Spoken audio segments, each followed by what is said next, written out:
I really wanted to do traditional Chinese medicine to help people treat the root cause of the condition and do the early prevention. And I realized actually stem cell treatment incorporate the principles of early prevention and treating the root cause. There's no other ways that you can stimulate the body to regenerate that well without the use of stem cells. So Dr. Yi, tell us your story, like how you got to do what you do and where you got going. So I was always interested in helping people live healthier and longer since I was a teenager. Okay. So then I studied pathology because I really wanted to solve the fundamental root cause of disease. But then I found out what I was learning in pathology in Western medicine cannot really solve the problem for people, just like what you realize the painkiller doesn't really help people's pain condition, it's just masking the pain. And it's not even masking the pain that well for them anymore. So that's when I realized I really wanted to do traditional Chinese medicine to help people with the principles in traditional Chinese medicine to treat the root cause of the condition and do the early prevention. And then from there, I went to Colombia because I fell in love with it. So I purchased this property to make it a sanctuary for people to relax, meditate, and then rejuvenate their body and mind. Then I got introduced into this lab in Colombia doing stem cells. So that's how I came all the way around. And I realized actually stem cell treatment incorporate the principles of early prevention and treating the root cause. You can feather that in. Yes. So to speak. So I went a whole circle back. Right. Interesting. And so you got fully certified in traditional Chinese medicine, and you are an acupuncturist Yes. as well. So Yes. that's a big part of it. Fantastic. And so when you look at a patient, what are your thoughts, and how do you start to develop a plan when a patient comes in, they've got their complaints, you see them, what's going through your mind, and how does that assessment, and what do you do, and how does that end up in the plan? So the first thing I will see, like from a person, if they complain, say, okay, I have this nausea that have been bothering me for a year now. And then she has saying all the doctors, gastroenterologists have done all the tests to see where is wrong, whether she has gastric ulcer, whether she has any hiatus in the esophagus that causing the nothing.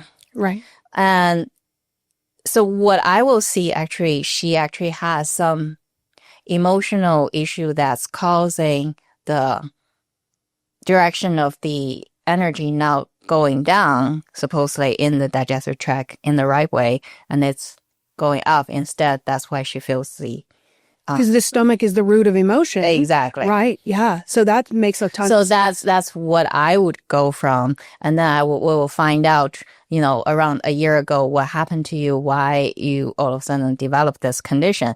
Actually, this person, I just saw her recently, and she found out from another test saying she has small intestine bacteria overgrowth. Okay. So then they're going to put her on that antibiotic to treat the SIBO. Yep. But then she also tried a lot of other alternative things, including called, what's that called? Acid float? Something like, it's like alginate. Alginate, yeah. To form a layer of the protection in your stomach. Yeah. It's like a gel that keeps the reflux. So, but for her, I think she actually started having it because of some emotional stress. So getting to the root is that, yeah. So you do a lot of emotional unraveling as well. You have to do that. With chronic things that have not responded, you have to do just that. like what you were doing using hypnotherapy and all 100%. These things. Is because a lot of people's condition is a combination of emotional stress and then acting on the physical. 100%. And what's difficult is that, because people have been told, well, you're just depressed or you're this, that, they almost have this reflex. It's a trauma reflex where, so you're saying it's all in my head, but it's it's not like that. It is, but it isn't. And so, and you just tell them that no placebo would ever be a placebo if we weren't controlled by our subconscious. Yes. And so there you go. Exactly. So then how do how do you end up feathering regenerative medicine into that, or stem cell in particularly, into your plan? So I feel stem cells somehow can give the regenerative power that cannot be given from any other therapies, like even acupuncture, herbal medicine, or even some other Western medicine treatment. There's no other ways that you can stimulate the body to regenerate that well without the use of stem cells. So the perfect example is my mom, and that's how I started doing the stem cell. Oh, I never knew that. She had this, she had a lot of problems, but she was born with a lot of deficiencies. She has osteoporosis for the past 30 years, but she never took any osteoporosis medication because she's very allergic to any kind of medication. She will have different, very bad response to. She tried several different osteoporosis medication, and she has various side effects, and then she couldn't handle. So we basically just stopped. And then we just keep her on fermented cod liver oil and then some other herbal formulas to help her body. And then other than that, we are not taking any medication. And she takes some calcium and some other vitamin D. But then fermented cod liver oil already has gives, that. Yeah. So then, but then she gets to the point about 5 years ago that she probably has too much knee pain, and then she has this lipodermatosclerosis in the lower leg. Okay. The vein insufficiency. Yes. So she always has bad circulation in the leg. And then it became so inflamed, it looks like a champagne bottle. And then I have another gentleman, actually, he said he went to a nursing home back in 1990s, and then they roll out this lady who was the matriarch of that nursing home. Right. And she looks like she had the Christmas red stocking on her leg. Oh, God. Which she actually didn't. It was just because she had the similar condition as my mom, and it was never treated. So it became so red, it looks like as if she was having the Christmas stocking on. Good Lord. So it was very painful. And even when he was at the nursing home, those people told him that it was a very painful condition. So my mom actually had that kind of initial stage of inflammation. It's so painful. And then we tried many different things. It didn't work.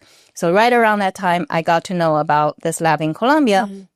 So I said, what was to lose? Because the traditional treatment for that kind of thing is either using laser to cut off your vein so that your vein doesn't, have the blood flow, then they think that will... The pooling. Exactly. Yeah. So then they think that will fix your problem. But actually, it's already vein insufficiency. And then you cut off the vein, it doesn't really solve the root problem. Yeah. And then the other person I know whose mom also has similar condition, they did stent treatment from the growing area, trying to blow the vein, thinking that will open up your vein. But then it ended up, they blow all the junk to her foot, and then she had to have foot amputation. Oh, God. So I don't want my mom to go that route. Right. So basically we just said, okay, since it's inflammation and stem cells is very good at reducing inflammation. And if it's a vein insufficiency, that means you have some valve issue that's not functioning correctly. So let's try to see whether the stem cell can, somewhat fix your vein valve so that it can solve this inflammation issue. Right. So it worked within a month. Really? Yes. Wow. So that's how I started realizing, this is very powerful. This is powerful. Yeah. Because we don't have any other thing. Just like, anybody has knee problem. If you don't want to do surgery, you don't want to do steroid injection, you want to regenerate the joint. Yeah. So far, I haven't seen any other treatment, including acupuncture. I mean, even acupuncture can help the shoulder, can help knee, but it takes longer time, and you have to do a lot of repetitions. Right, that's the thing. For this one, you just do one treatment. It can take care of you if you are careful. If you take care of your joint, you have to do the injection. The other things as well. You do the other treatment, adjunct treatment, after the stem cell treatment. Then it can prolong you for years. So it's very powerful. Yeah, no, it's so exciting, and it's really personal to you because of your mom. Yeah. Yeah. So that was a wake up call. Yes. Do you think that stem cell is essentially raising someone's chi? Like, is that the way to say it? Like you'll get it to a certain point and then you just get it over the... So because in Chinese medicine, we always talk about the kidney energy as the source of the life energy. Right. It's like a cauldron. The kidney is like a cauldron that if say somebody is going to pass away, then basically your cauldron is just gradually going down, then eventually go out. That's the end of that person's life. Yeah. But for the stem cell, because it comes from the umbilical cord, so it carries the energy from the umbilical cord, which is like totally new energy Life for force. new Yeah. life. Yeah, life force. So then, again, like I even talked about this with another podcast, episode I did. We have this cow in Colombia on our farm. After the cow delivered the baby, she actually ate up the whole placenta. Yeah. So one theory about that is they say the cow actually wants to eat up the placenta so that there's no predator to find the placenta or the smell. Valid. But the other thing is I think it's very nutritious for the mother to eat that because it also Some women are doing that now. Yeah, they're putting it in a shake or and whatever it in takes. Chinese herbal medicine, we've been using dried up placenta to nourish people when they're very weak or if they have deficiency. So that has been practiced for thousands of years. That makes a lot of sense. So it's just because back then, thousands of years ago, we didn't have the technology to extract the stem cells to give it to people that has more powerful effects. It was low tech. Exactly. It's so very you low just tech. eat it and then it still has some benefits. Well, is there any one that is not a candidate for stem cell?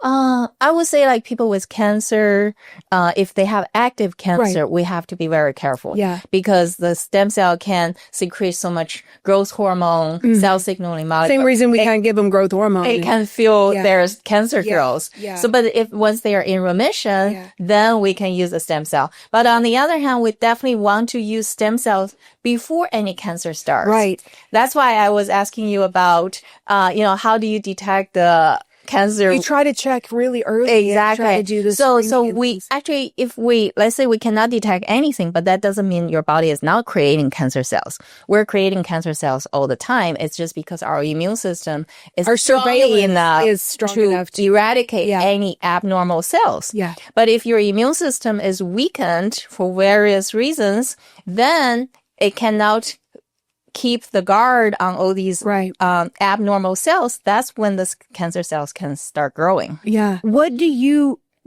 see as the most common issue causing immune deficiency and that lack of surveillance? I think it again goes to stress. Yeah. So do you feel like in my clinical experience, when I see people who develop cancer, if you trace back, you can always see like it's not like just a 1 year or 2 year process. Yeah. It's like a decades of emotional stress. Yeah. Because in my book that's coming up, Regeneration Effect, I'm actually talking about you want to follow the natural flow and then you want to tend your body as a garden. You don't want to treat your body just as a machine. So when you tend your body as a garden, that means when you have emotional stress, you actually have blockage. I'm also a client of Dr. Yi. He already had one knee replaced, and the other knee, he had meniscus surgery. He had prolonged pain even 2 months after the surgery. He said he never had that problem. And she's like, no, try me. And I'll be honest with you. He was limping. So that's when he seeked out stem cell treatment. After about 3 weeks, his daughters were fighting in the house. He had to run up the stairs. Oh, you ran up the stairs? Your knee didn't hurt? He said, oh, really? Yeah, my knee didn't hurt. If you guys have not tried the umbilical cord stem cell, it's pretty special. And Colombia is pretty nice as well, so try that out.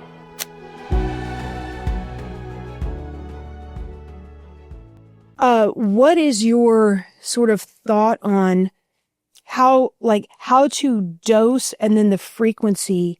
Because I think what I'm kind of coming to is that maybe, especially some people can't handle or don't utilize the best a huge amount of stem cell or treatment all at once. Okay. Like they can only go so far.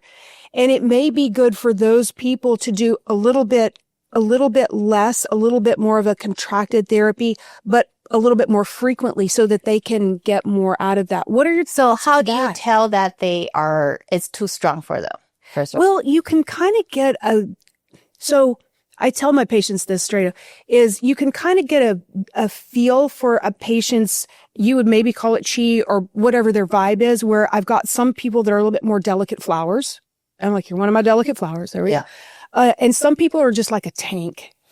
yes. You know, just a tank. You know, my husband's a tank. You know what? Oh, you think so? Yeah. I thought he was the one who's delicate flower. No, it depends on what you're talking about for him. But he actually can have more allergy Okay. Yeah, that's More why he has allergy the allergy to and that me. kind of thing. But you can, I mean, I can do all kinds of things like hyperbaric, high dose, high, high pressure, high oxygen level, high time period, on and on.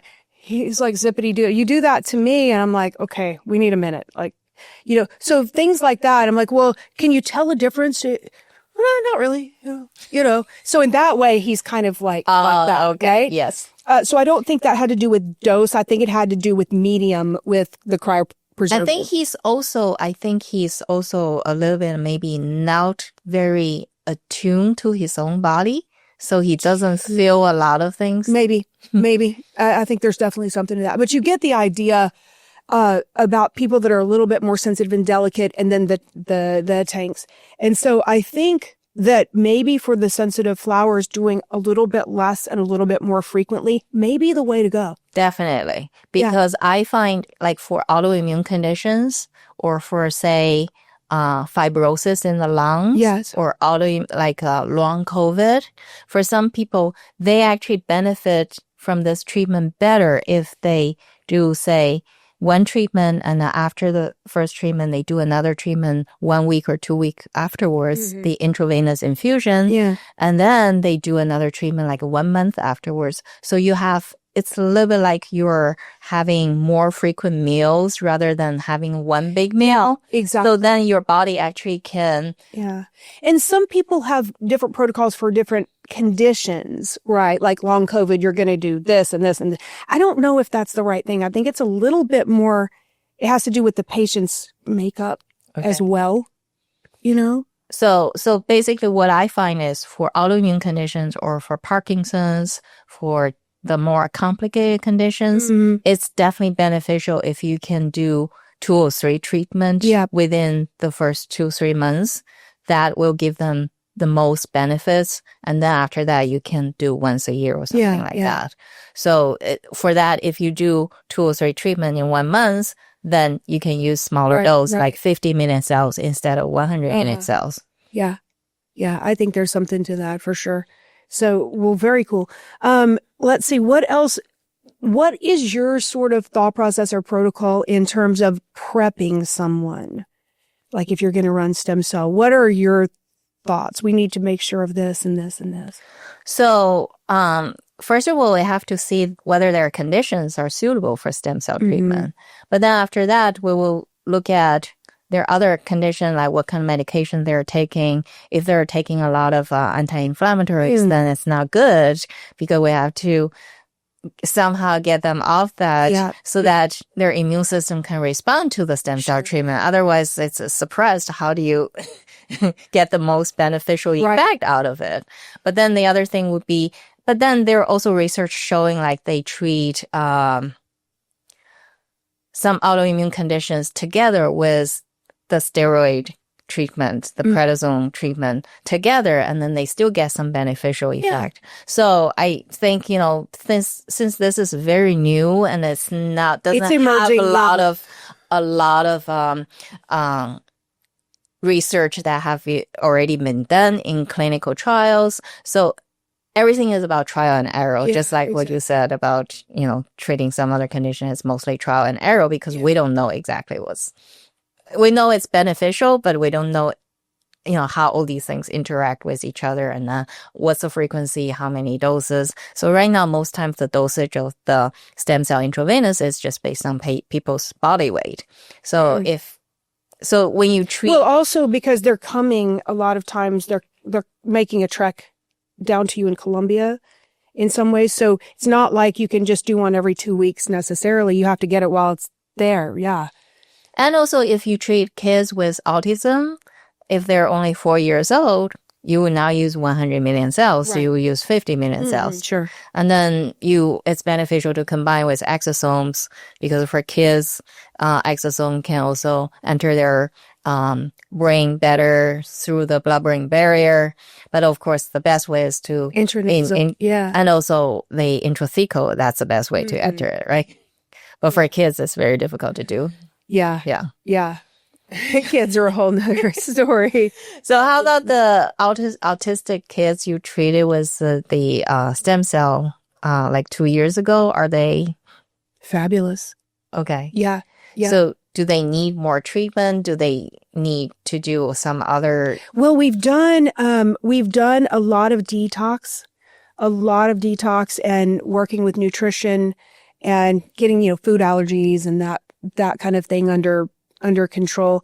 And so far, so good. I mean, So do you think the autism is actually because the kids have heavy metal? mhm. Well, not only that. So Yeah. you want to look at Or are infection. they in the vaccine that's causing immune? Well, I mean, when you say the vaccine, I would Like some people, they say like because kids, they have too many vaccines nowadays after birth, then that actually causing their... Yeah, I think there's something to that. And of course, there's going to be a genetic predisposition. Why wouldn't every child then have it if every child's getting the vaccines, right? There's going to be a genetic predisposition to it because it sort of goes along with how well you can detox, how much glutathione you intrinsically make, what is your antioxidant status, what is your detox capacity. And so anymore, I'm having my moms that are having newborns, we're doing some genetic testing straight away and just see what their capabilities are, because some of the moms want to do some vaccines, but they want to do it as safely as they possibly can and maybe minimize.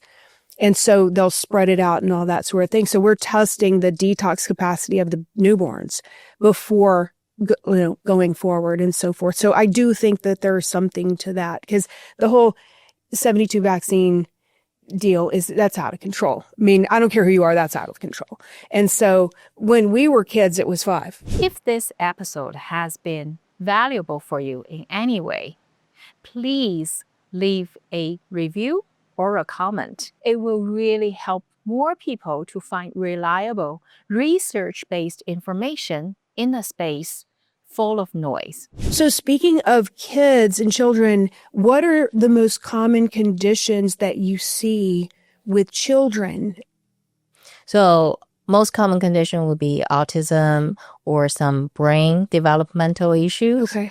And then also recently I have a teenager who has this postural orthostatic issue. Right. Yeah. And she doesn't have the tachycardia, Right. but her heart does race up Okay. when she does certain way. So, but she doesn't faint. She just like they have a monitor. So these type of things that really, there's no definite treatment in Western medicine. Right. They just say, okay, take salt, drink water. Yeah. Yeah. Wear the compression stockings Yes, and all that yes, sort of thing. exactly. Yeah. So, and you've already used it for her? So for her, we haven't used the stem cells yet, Okay. but we're like still treating her with acupuncture, with other things Okay. to help her. And then, but because you're asking me what's for kids, what's the most Yeah. so are we talking about stem cells or are we coming out generally? Well, both, really. Yeah. Yeah. So I think for kids right now with stem cell mostly are autism. Autism. Yeah. Yeah. Cerebral palsy. Haven't treated one yet because again, like I think when people if their kids have these type of conditions, a lot of times they're also afraid. Right. Exactly. That makes a lot of sense. And so, what conditions do you see is the most dramatic impact, the most dramatic healing with stem cell?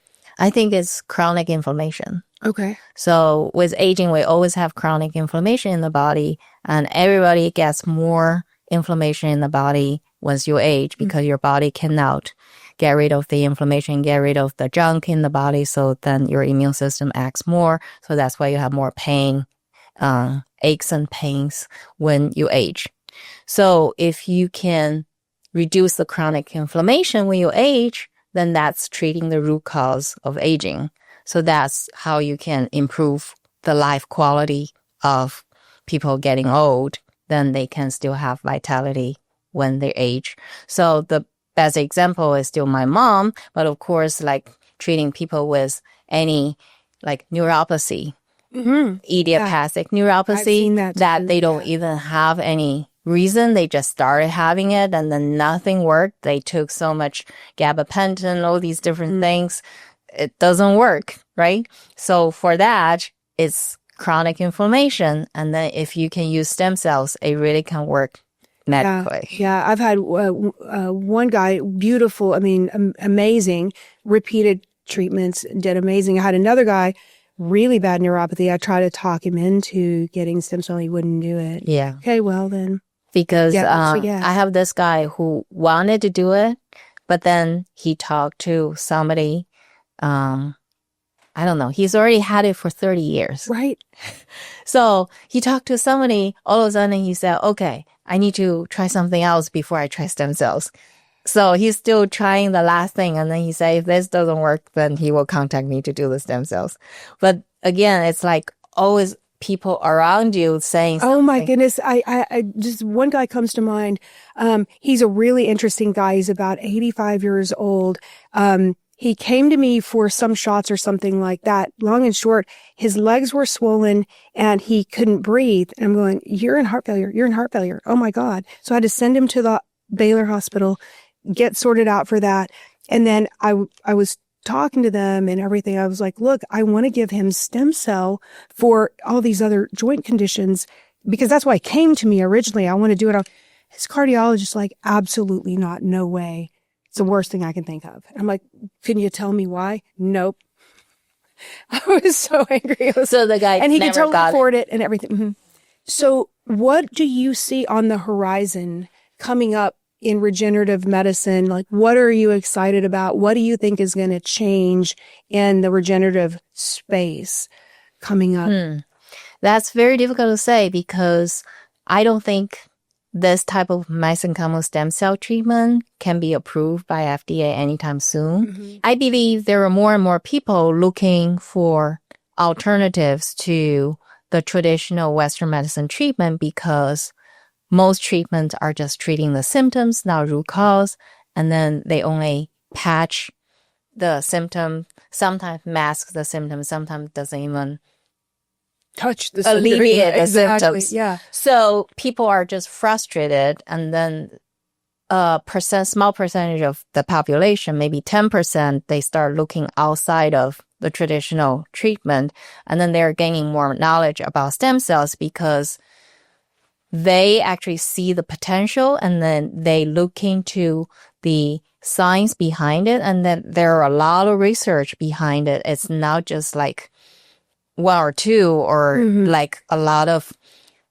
Western doctors dismiss it as unproven because most research about the stem cell, mesenchymal stem cell particular, are from outside of the United States. Yeah.